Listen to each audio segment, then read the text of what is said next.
Mr. Rader, I need to find out more information. On that particular day, the 15th day of January, 1974, can you tell me where you went to kill Mr. Joseph Otero? I think it's 1834, Edgemore. All right. Can you tell me approximately what time of day you went there? Somewhere between 7 and 7:30. This particular location, did you know these people? No, that's no, that was part of my, I guess my what you call fantasy. These people were selected. All right. So you Okay. you were engaged in some kind of fantasy during this period of time? Yes, sir. All right. Now, when you use the term fantasy, is this something you were doing for your personal pleasure? Sexual fantasy, sir. I see. So you went to this residence, and what occurred then? Well, I had did some thinking on what I was going to do to either Mrs. Otero or Josephine, and basically broke into the house, or didn't break into the house, but when they came out of the house, I came in and confronted the family, and then we went from there. All right. Had you planned this beforehand?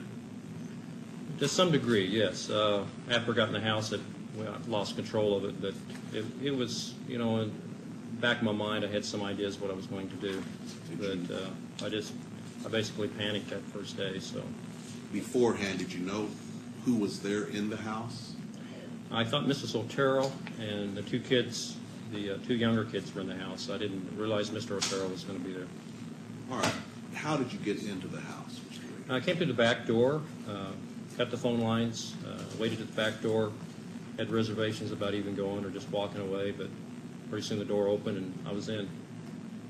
All right. So the door opened. Was it open for you, or did something? I think one of the kids, I think the junior, or not junior, yes,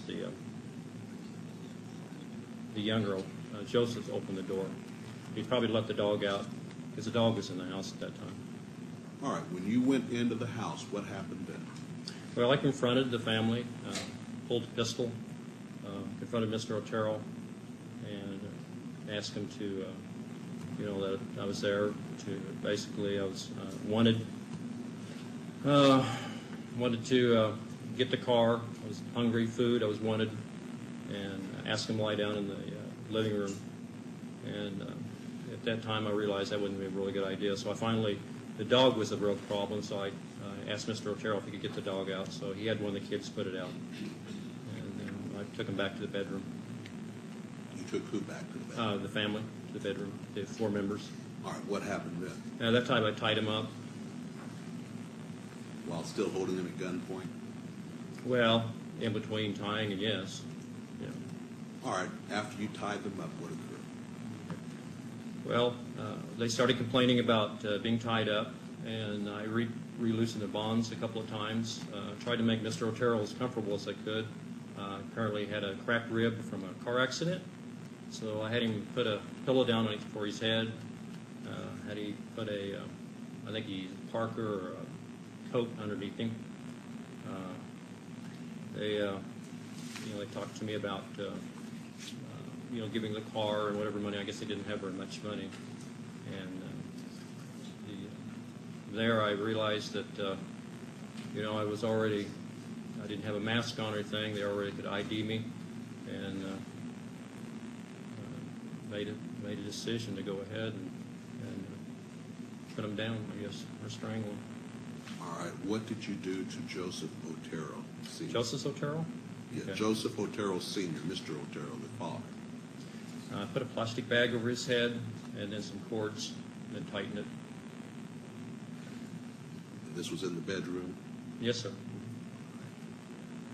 Did he, in fact, suffocate and die as a result of this? Not right away. No, sir, he didn't. What happened? Well, after that, I did Mrs. Otero. I had never strangled anyone before, so I really didn't know how much pressure you had to put on a person or how long it would take. But Was she also tied up there in the Yes, bedroom? yeah, both her hands and their feet were tied up. She was on the bed. Where were the children? Josephine was on the bed, and Junior was on the floor at this time. So we're talking first of all about Joseph Otero. So you'd put the bag over his head and tied it, and he did not die right away. Can you tell me what happened in regards to Joseph Otero? He moved over real quick like, and I think tore a hole in the bag, and I could tell that he was having some problems there. But at that time, the whole family just went panicked on me, so I worked pretty quick. You worked pretty quick. Well, what I mean, did you do? I strangled Mrs. Otero, and she went out, or passed out. I thought she was dead. She passed out. Then I strangled Josephine. She passed out, or I thought she was dead.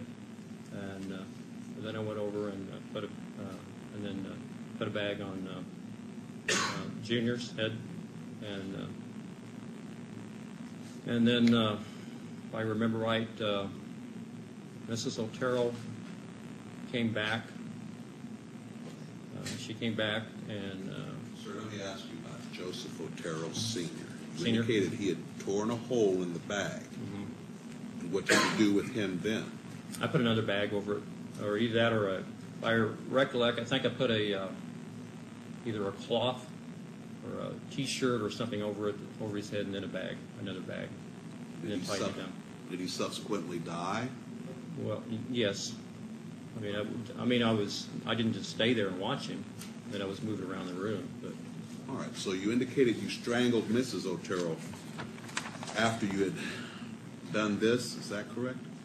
now I went back and strangled her again, and that finally killed her at that time. So this is in regards to count 2. You had, first of all, put the bag over Joseph Otero's head, and he tore a hole in the bag. Then you went ahead. Did you strangle Mrs. Otero then, Okay. or did you go First back? of all, Mr. Otero was strangled, or a bag put over his head and strangled. Then I thought he was going down, and I went over and strangled Mrs. Otero. I thought she was down. Then I strangled Josephine, thought she was down, and then I went over to Junior and put the bag on his head.